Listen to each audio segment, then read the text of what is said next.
सभी विद्यार्थियों को मेरा प्यार भरा नमस्कार। विद्यार्थियों, आज हम कक्षा 10 संस्कृत व्याकरण के कंप्लीट पाठ्यक्रम को शुरू करने जा रहे हैं। जी हाँ मित्रों, जैसा कि मैंने आपसे वादा किया था कि YouTube पर मैं आपके लिए जो कंप्लीट संस्कृत व्याकरण है वो लेकर आऊंगा, तो इसी क्रम में ये हमारा पहला चैप्टर है, पहला अध्याय है। तो आज हम स्टार्ट करेंगे संस्कृत व्याकरण का प्रथम अध्याय, और वो है हमारा संधि से संधि प्रकरण। और जैसा कि आपको पता है कि इस वर्ष जो सिलेबस कम किया गया है उसके अकॉर्डिंग 40% जो सिलेबस कम किया गया है, यहाँ आपके स्वर संधि और व्यंजन संधि दोनों ही संधियों को हटा दिया गया है। तो केवल विसर्ग संधि आपकी इस साल आने वाली है, यानी 2021 में जो एग्जाम होगा उसमें केवल और केवल विसर्ग संधि आएगी। तो हमको विसर्ग संधि पढ़नी है, तो बहुत अच्छे से समझाऊंगा। तो पूरे वीडियो को बिना स्किप किए बने रहिए लास्ट तक। तो चलिए वीडियो को करते हैं प्रारंभ। अभी तक चैनल को सब्सक्राइब नहीं किया तो जरूर सब्सक्राइब कर लें, क्योंकि कंप्लीट संस्कृत की व्याकरण को मैं यहाँ पर करवाने वाला हूं। चलिए मित्रों, करते हैं वीडियो प्रारंभ।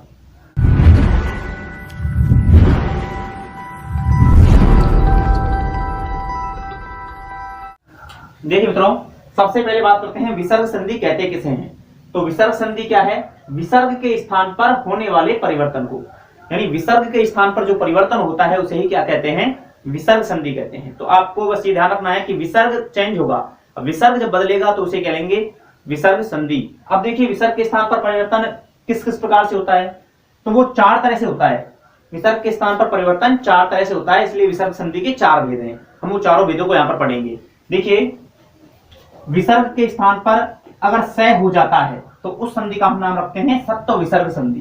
ठीक है, विसर्ग के स्थान पर स हो जाए तो सत्व विसर्ग संधि। विसर्ग के स्थान पर उ हो जाए तो उत्व विसर्ग संधि। विसर्ग के स्थान पर रे हो जाए तो रुत्व विसर्ग संधि। और विसर्ग का लोप हो जाए अर्थात विसर्ग हट जाए तो उसे कहते हैं लोप विसर्ग संधि। तो इस तरह से विसर्ग संधि के 4 भेद हैं। अब देखिए मित्रों, ये चारों भेद जो हैं हमको एक एक करके पढ़ने हैं। तो आज की इस वीडियो में मैं आपको प्रथम भेद पढ़ाने वाला हूं। जी हाँ मित्रों, बात करते हैं सत्व विसर्ग संधि की, और एक एक करके ये सभी संधियां जो है मैं आपको कंप्लीट कराऊंगा बहुत आसान तरीके से, तो बने रहिए। चलिए मित्रों, करते हैं सत्व संधि को प्रारंभ। तो देखिए मित्रों, सत्व विसर्ग संधि। सत्व विसर्ग संधि का मतलब है कि विसर्ग के स्थान पर स का हो जाना। तो विसर्ग के स्थान पर स कब होता है, तो वो देखिए, उसके लिए आपको 2 शर्तें हैं जो याद रखनी है। पहली तो मेन शर्त जो है वो ये है, पहला जो नियम है वो नियम तो ये कहता है कि विसर्जनीयस्य स। ठीक है, विसर्ग के स्थान पर स हो जाता है, लेकिन कब होता है? खरो विसर्जनीयस्य स, यानी खर बाद में हो तो, अर्थात विसर्ग के बाद में खर हो तो विसर्ग का स हो जाता है। अब खर क्या होता है? खर मित्रों प्रत्याहार है। आपने महेश्वर सूत्र पढ़े होंगे, तो महेश्वर सूत्रों में जो ख से लेकर के रे तक के जितने भी वर्ण हैं वो खर के अंतर्गत आते हैं। अब आप अगर महेश्वर सूत्र याद नहीं है तो कोई बात नहीं, आप यहाँ पर आइए, मैंने इसको बताया है कि क्या है वो। खर का मतलब है वर्ग का पहला दूसरा वर्ण और स, यानी वर्ग का पहला दूसरा वर्ण या स, इनमें से कोई भी वर्ण बाद में है अगर विसर्ग के, तो विसर्ग स में बदल जाएगा। अब देखिए, वर्ग का पहला दूसरा वर्ण से आप समझ रहे होंगे, यानी वर्गीय व्यंजन है कै च ट प, यानी आप समझ सकते हो कि कै वर्ग जो है, कै वर्ग में पहला दूसरा वर्ण कौन सा होगा? कै ख। च वर्ग में पहला दूसरा वर्ण कौन सा होगा? च छ। ऐसे ही ट वर्ग में पहला दूसरा वर्ण क्या होगा? ट ठ। त वर्ग में पहला दूसरा वर्ण कौन सा होगा? ट थ। और प वर्ग में पहला दूसरा वर्ण कौन सा होगा?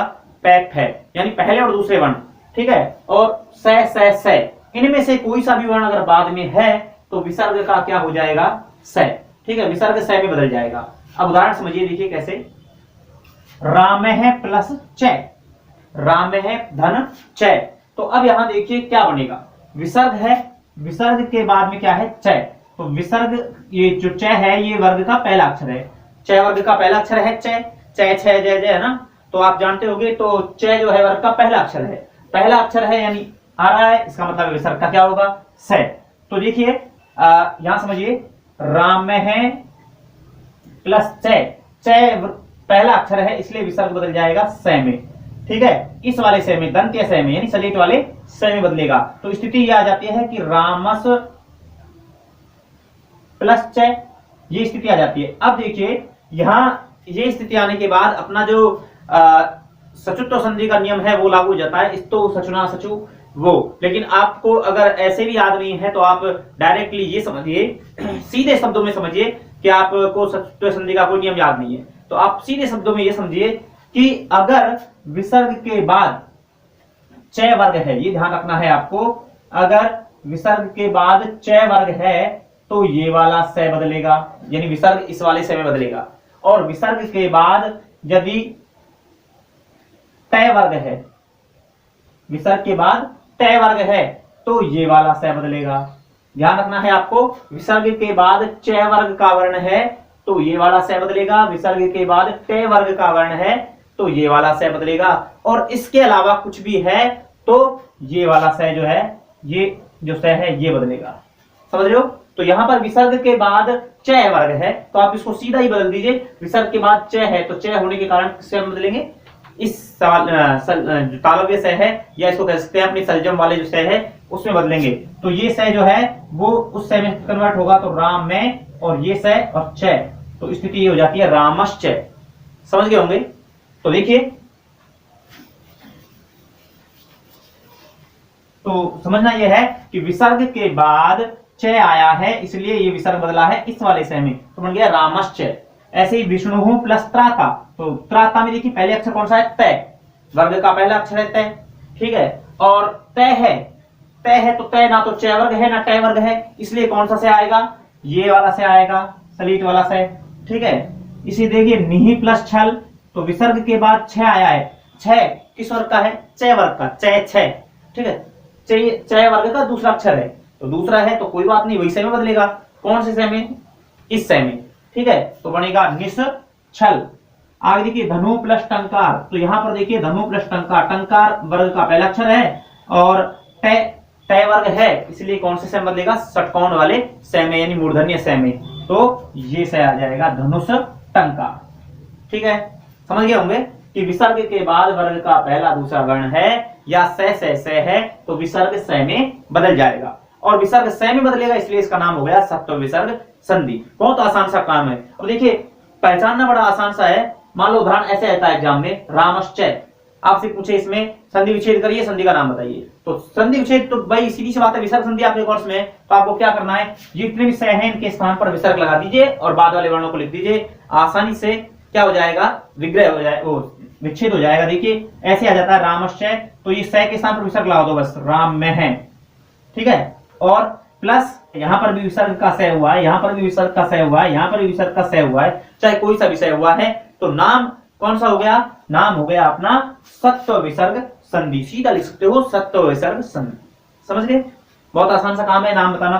तो राम है प्लस चय, रामश्चय, सत्व विसर्ग संधि हो जाएगी। ऐसे ही विष्णु प्लस त्राता, विष्णुस्त्राता, निहि प्लस छलय, निश्छलय, और धनु प्लस टंकार, धनुष्टंकार।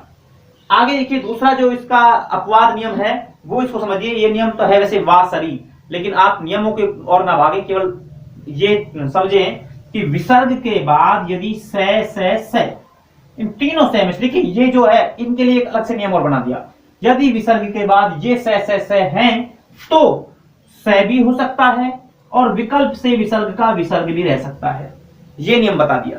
तो देखिए विसर्ग के बाद से, मतलब विसर्ग के बाद ये तीनों से में से कोई सा भी से हो तो विसर्ग का हम से भी कर सकते हैं और विसर्ग का विसर्ग भी रख सकते हैं, अपने ऊपर निर्भर है हम कैसा करना चाहते हैं।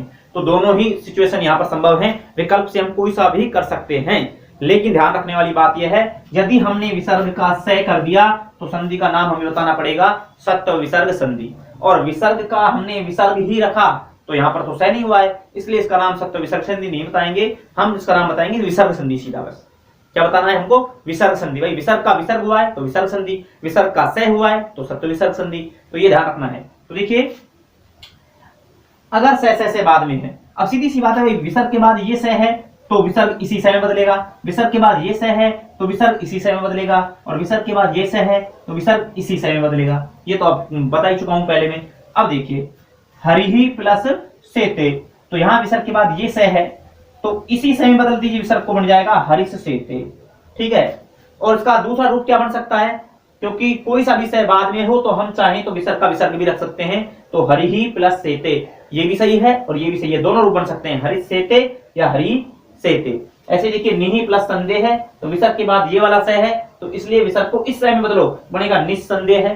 ठीक है, और अगर हम विसर्ग का विसर्ग रखना चाहें तो निहि संदेह है, ऐसा रहेगा। ऐसे ही नृपह प्लस षष्ठ है, तो बाद में ये षठ कौन वाला स है, तो ये ही विसर्ग भी इसी स में बदल जाएगा, नृपस षष्ठ है। और अगर हमने स नहीं बदला तो सीधा विसर्ग का विसर्ग रखा, नृपह षष्ठ है। ठीक है, यानी अब हमारे ऊपर दोनों में कोई सा भी रूप हम बना सकते हैं, लेकिन ध्यान नहीं रखना है, नाम बताने की जब बात आ जाती है तब हमको ध्यान रखना है कि विसर्ग का हमने अगर स किया है तो हमको नाम बताना है सत्व विसर्ग, और विसर्ग का विसर्ग किया है तो हमें नाम बताना है विसर्ग संधि।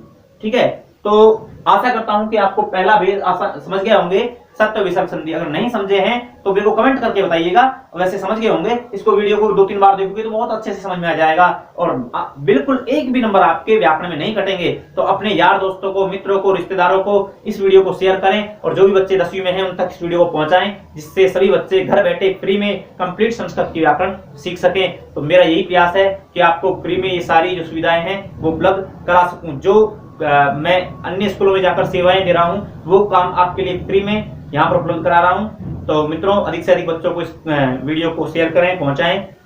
बस इतना ही। इस वीडियो को अधिक से अधिक लाइक करें और चैनल को जरूर सब्सक्राइब कर लें। अगले वीडियो में हम बात करेंगे अगली संधि की, जो कि है उत्त विसर्ग संधि, रुत विसर्ग संधि और लोप विसर्ग संधि, तीनों संधियों की बात करेंगे। तो चलिए मित्रों, अगले वीडियो में मिलते हैं, तब तक के लिए खुश रहिए, पढ़ते रहिए, मुस्कुराते रहिए। जय हिंद, जय भारत।